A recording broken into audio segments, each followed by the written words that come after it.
What's up guys, Ryan with French Sport here, and today I'm going to show you how to put together our brand new functional trainer rack combo, the Dane. With a partner, this will take you about 3 hours. We do recommend you do it with a partner. Now let's build the Dane. All right guys, so the first thing that we want to do is we want to get one upright, a foot extension, and a cross member. Our goal here is we want to establish the base and have all 4 uprights standing on their own, because after that, the whole thing becomes a whole lot easier. So initially, all you need is a upright, a foot extension, and a cross member, and then the bolts that go with it. We're gonna get this put together, and then we'll move on to the next steps. All right guys, so first thing, we got the foot extension, we got our first front upright, and we got a cross member. Now on the upright, we wanna make sure that the holes that mount into the ground are facing to the outside of the rack. That's how the numbers will be in the front with the French Sport logo. That's how you know you got it right. We got 2 bolts, 4 washers, 2 nuts, and our bolts are gonna feed through the front and into the cross member itself. We'll ratchet those down, and then we'll do the back cross member. Another note is when you're first putting this together, you wanna hand tighten all of the bolts. We're not tightening the bolts all the way down until the very end. What this does, it allows the rack to settle, and if you have an unlevel floor or anything like that, it'll keep the rack from being rocky. All right, now that we have the foot extension and the cross member attached to the front upright, we're gonna go ahead and attach the back upright to that same cross member you just hooked up. Now that we have one full side finished, we got the foot extension, the front upright, the cross member, and the back right hooked up. We're gonna do the exact same thing, but on the other side, and then we'll connect them with the back cross member. As you can see, we got all 4 uprights now standing up. Now we're just gonna connect it, and it's important to know, it comes with a back cross member, but if you have bought one of the attachments that we offer, which is the bumper plate toaster, it would actually go in place of this cross member. For the purposes of this video, we're just gonna attach the cross member.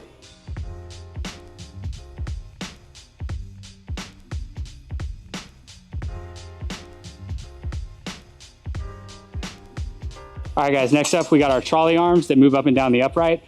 We're gonna attach them to the upright. The way you do this, you just feed it through the top, pull that bent pin out. I like to slide them all the way down to the bottom. That way they're not in the way of everything else I gotta do. Here is where it is super helpful to have an assistant or a friend to help you out. We're gonna feed in these top cross members. So you're gonna take this top pulley head, and we're gonna feed it in the very top hole and then into the cross member. While your friend holds it up, you can feed a bolt in on the back side, and then they can let go and it's holding itself.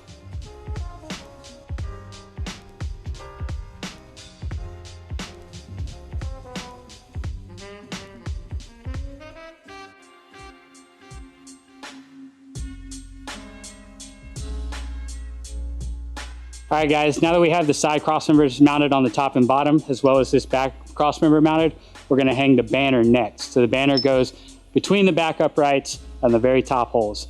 This is heavy. You're definitely gonna need some help installing this one.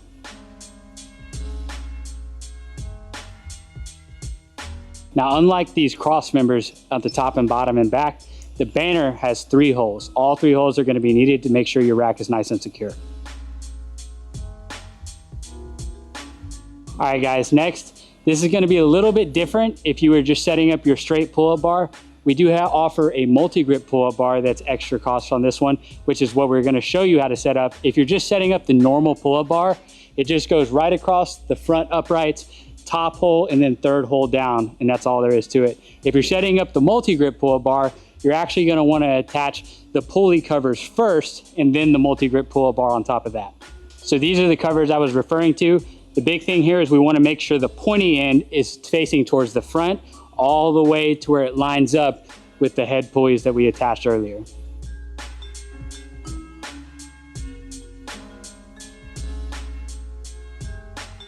All right guys, so for your multi-grip pull bar, you'll see there's 2 sides are actually a little bit different. One side has a raised tab that's been welded on.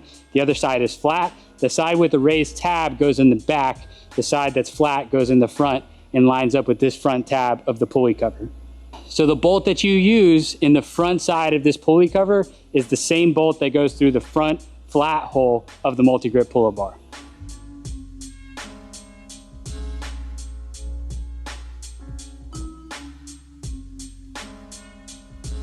All right guys, next we are going to assemble the base of where this pulley system is actually going to attach.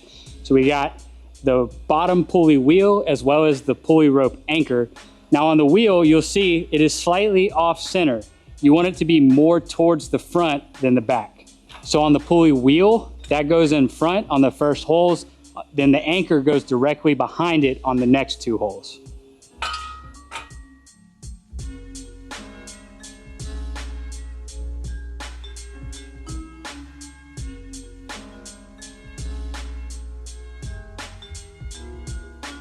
All right, next we got the base to the guide rods.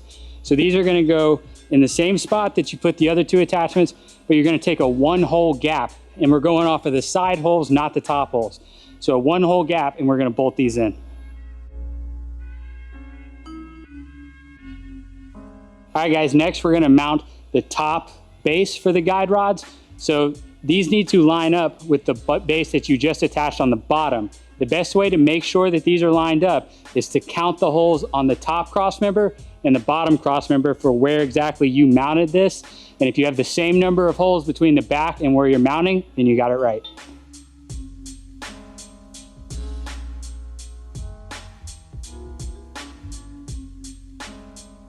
All right guys, next, now's a good time to go ahead and separate your plates. You should have 30 individual plates in total, 15 on each side, and then one guide plate as well on both sides. So next we're gonna go ahead and get our guide rods and selectorized plates installed. Now on the guide rods, you'll see there's a notch on one end. That notch is the top. And then you got two rubber stoppers that are gonna go at the very bottom. Make sure you get these installed at the beginning, because if you put your plates on and then you forget these, you're gonna have to take them all back off to install these. So a nice little hack is to go ahead and put your rubber stoppers in the place they need to be on the bottom, and then stack a couple plates. Make sure you line up your holes correctly. Then we can feed our guide rods in through the top, and they'll have a little bit of weight to them so they won't tip over on you. Now on your selectorized plates, you'll see there's a part that has a plastic piece and then a part that looks like it's just an open hole. The part with the open hole is the top, the plastic piece goes on the bottom.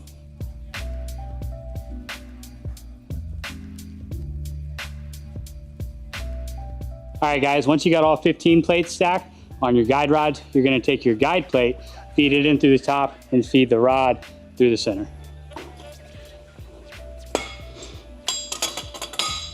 All right guys, once you get your guide rods in, you have all your plates stacked up, you can pull your guide rods up, and you'll see there's two axle bolts on either side. You wanna feed it up to where that notch that I spoke of earlier is lined up with these bolts, and tighten them all down. Once you get one side done, just repeat exactly the same on the other side. All right guys, now that we have both weight stacks installed, we're gonna install the pulley wheels. There's three different sizes of these. You have the smallest one, the medium one, and the large one. The medium and large, you both have 4, and the small one, you should have 10. Now these go in very specific spots. The small wheel, 4 go on top, 1 goes on the bottom in this bottom pulley, and the medium wheel goes on the front. I'll show you where the largest wheel goes towards the end. We're gonna install the medium wheels first, just because they're the easiest to install. They go right here in the front of this trolley arm. All right guys, next up we're gonna install the smallest pulley wheels. So as I mentioned before, 4 of these wheels go up top, 1 in the very front, 3 on this top pulley cover, and then 1 of these small wheels goes in that bottom pulley spot that you installed earlier. All right guys, for the very front pulley, where this head is, you'll see there's 2 holes. It's the lower hole that's kind of more towards the center of the piece. It's not this top hole. Once you get all 4 pulley wheels up top, and before you install this bottom pulley wheel, what we're gonna do is we're gonna take the cable that has one end that's a loop, the other end is a screw, and we're gonna attach this loop portion. You see there's 5 holes on the back of your trolley arm, where for now we're just gonna attach it in the middle. We may move this later in order to tighten the cable. All right guys, once you get the loop of that cable attached to the back of your trolley arm, what you're gonna do is you're gonna feed your cable down, and then you're gonna put your pulley wheel on top of that cable, just because you can't feed this bolt under this pulley wheel. So we're gonna put the pulley wheel on top and then bolt that pulley wheel in. All right guys, so for now we're gonna leave these cables alone. We're gonna move on to these cables, and before we do that, what we're gonna do is we're gonna take 2 double hexagons here, and we're gonna take our biggest pulley wheel and attach one side sandwiched between the hexagons. Now we're gonna take the other cables we have, the longer of the 2 that have just a bare end, and we're gonna feed them through the front wheel. We're gonna come up over the top of the first and second pulley wheel. And then this part's a little tricky. You need to feed it down in the holes of the cross members. And then I got Joey here helping me out. That goes on top. The pulley wheel we just installed in between the two hexagons is gonna go on top. We're gonna feed the cable under that wheel and then back up through the hole. Then we're gonna come over the top of the last two pulleys, and then we're coming back down, and we're just gonna pull that cable all the way down into this piece that's on top of the guide stack. We'll loosen up the axle bolts because we want to be able to push this thing all the way down to the bottom. So once we got that top cable feeding through all of the pulleys and then attached to our stack, and make sure when you're attaching to this stack that you tighten all 3 bolts as tight as you can possibly get them. Otherwise this cable might pop out on you. You might end up on your butt. Next, we're going to take that other large pulley, and this goes on the bottom of those 2 hexagons we talked about earlier. But same thing we did on the bottom, we actually want to take the cable, put it on top of the pulley, and then attach that pulley in the hexagon with the cable already fed through it. So now's a good time. If you're having trouble getting this end of the cable down to your anchor, where this bolt is, it attaches down here to the anchor. Now's a good time to move that slot that we attached to the back of the trolley arm. Remember I said we're gonna put it in the third just to hold it. Now we're gonna loosen it as much as we need to tighten that bolt down. So you'll know you've done this right is if your cable has a good amount of tension and is not loose and flopping around.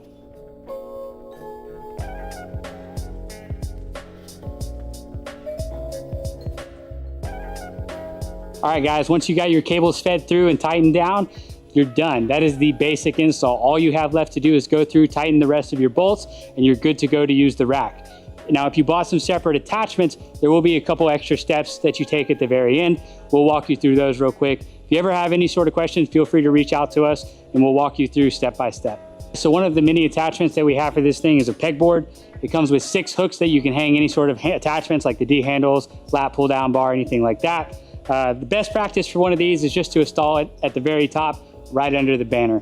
On the pegboard, there's no up or down. There is a front and back, so the recess goes on the back, and then you want the flat side facing towards the front.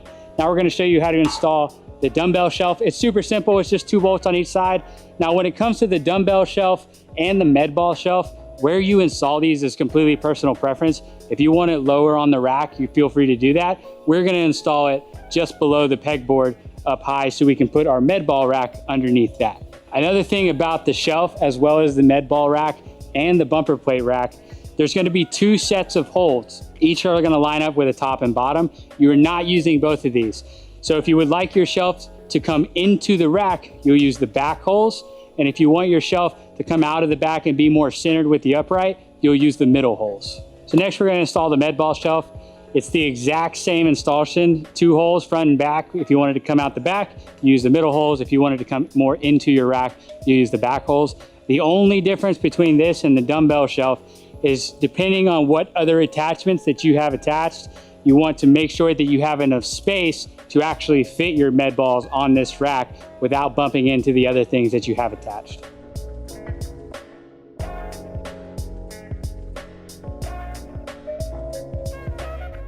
There's a few other things that our base package includes. All racks come with a set of spotter arms, a set of sandwich J-cups, and a rack mountable landmine. The landmine just uses 1 bolt. Realistically, you can mount this wherever you want. It is designed to mount on the front of the foot extension using 1 bolt.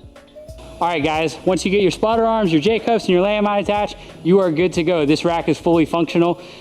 Feel free to reach out to us if you have any questions, and I hope you're happy with the Dane.